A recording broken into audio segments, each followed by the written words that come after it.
Once upon a time, in a quiet village near a green forest, there lived a kind old man named Mr. Hassan. He lived in a small wooden house and spent his days helping others.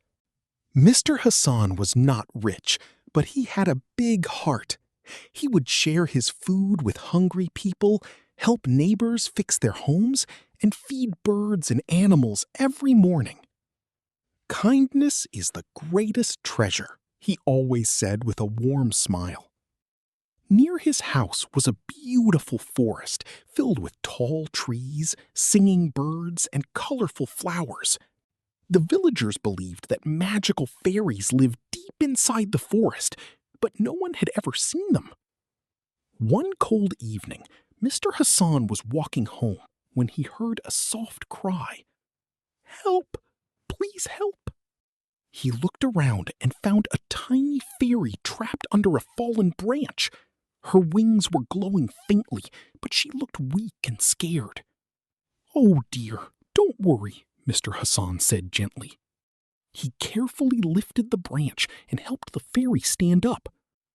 "Thank you," the fairy said in a soft voice. "My name is Luma." Mr. Hassan smiled. "You're safe now, Luma." He took her home, gave her warm tea, and let her rest near the fireplace. All night he made sure she was comfortable. By morning, Luma felt much better. Her wings sparkled brightly again. "You are very kind," she said. "Most humans are afraid of us." Mr. Hassan chuckled softly. Kindness should be given to everyone, big or small. Luma smiled and flew out the window.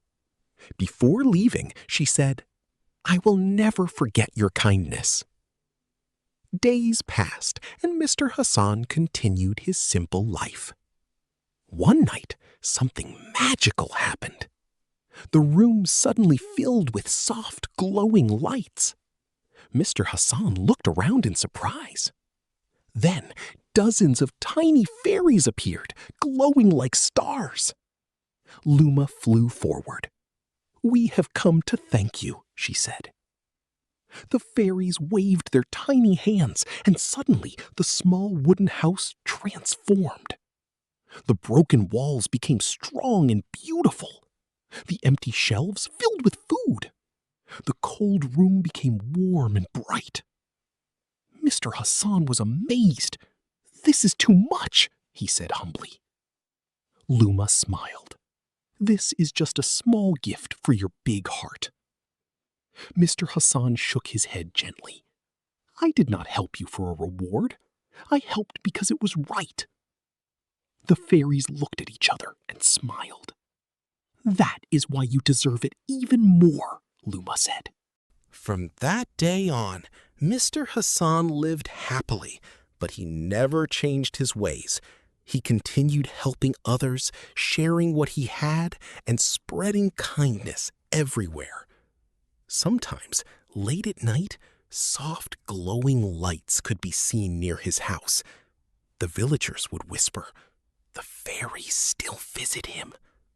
And deep in the forest, the fairies always spoke of the kind old man who showed them that true magic is not in spells, but in kindness.